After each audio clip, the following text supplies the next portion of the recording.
Alright, so in this one we're on Ableton and I'm gonna show you how to get your MIDI controller to control the macros you got on audio effect and MIDI effect tracks and whatever racks you have that have macros. And we can see here my controller is set up so these knobs control the 8 macros. And I'm just gonna drag a new one on a new track here. And as we can see, when I do that, and I got a new audio rack here, these knobs are already assigned to the macros. And this is what we're gonna be doing in this video, how to set it up. And on a later Ableton, you can increase the number of macros to 16, but what we have, of course, is just 8 knobs. But then I got the switch here that changes the MIDI channel of these knobs. So when I then do that, I switch channel, I can control the rest of the 8 macros. So total, I got 16 on control with this one here. And what this is useful for, in my opinion, is, well, you can't save your MIDI mappings as preset, but you can save your macro mappings as preset. And we have an example here. So let me take a mapped preset. I have a one here. So I'm going to drag that on a new channel. There we go. And as we can see, this auto pan tremolo that's inserted into the rack, the 3 controls we see here, I have mapped onto the 3 first macros. So now I can map my devices on this one and save presets with the mappings I want. And that, I think, is a pretty handy thing. All right, so let me show you. So I'll just drag one more. Let's get rid of that, or let's actually not, because it's already over there. So we got the audio effect track here.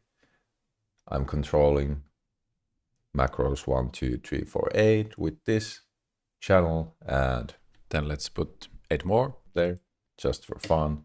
Switch the channel, and now we're controlling macros 9 to 16, but let's keep on the 1 to 8. I'm going to take an audio effect for let's take a compressor. There we go. And then let's just map a few controls here. There we go. So now those are mapped. We can see here everything's moving. Everything is mapped as it should. So then we could go here, rename, and we can then, I have my own folder here for presets. You can make one from here, and you just drag it over there. And then next time you open up a session, you want your effect and have hands-on control on it, you just drag it and you're good to go and mapped already.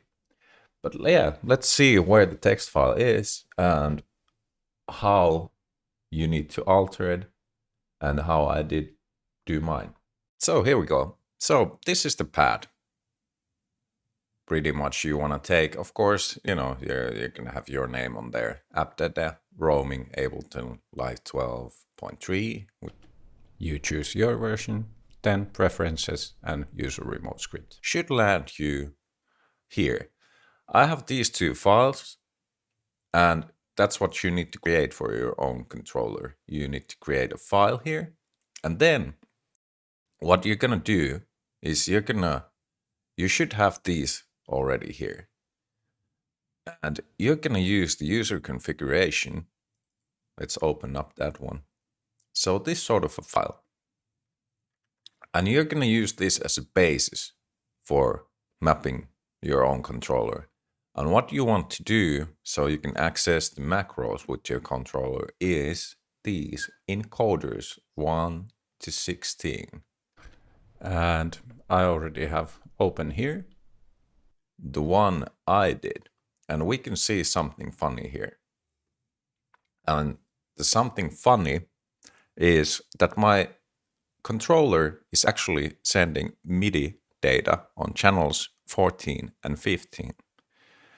But why are our encoders then sending on channel 13 and 14? Well, it's because in this case, the MIDI starts from 0. So the channel here has to be one lower than the actual channel on my controller. Don't ask me why. I took a while to figure that out. Yeah, so I've set it up. So the first set of potentiometers that send CC numbers. So you have to know what CC numbers your pots send. Mine go from 21 to 28 on both channels.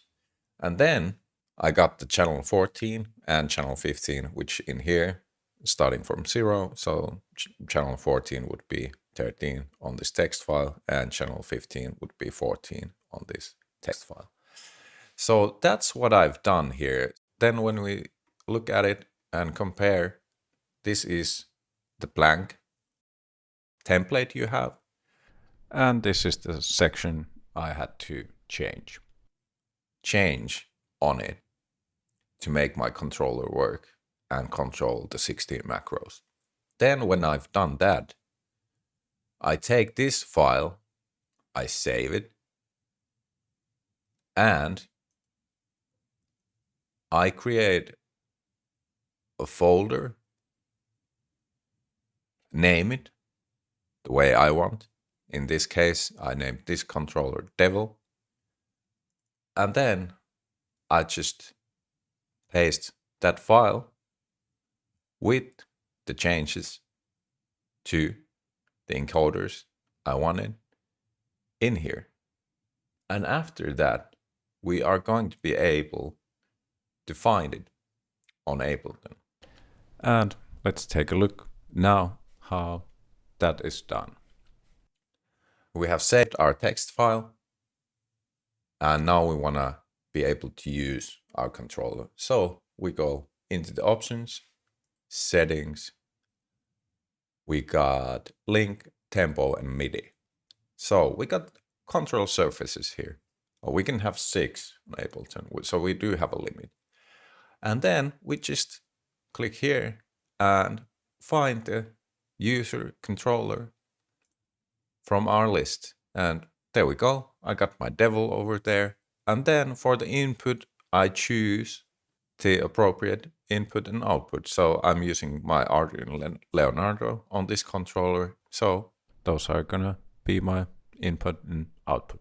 And after that, make sure stuff's checked on in here. I got it all checked.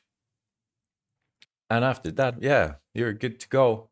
And you can map all your favorite tools on the 16 macros and then save them as presets on your own folders.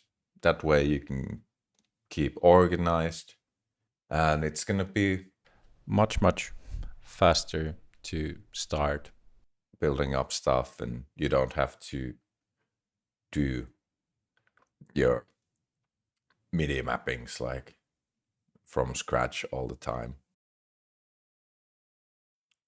And this is still, I'd say, a prototype, so I'll keep working on this.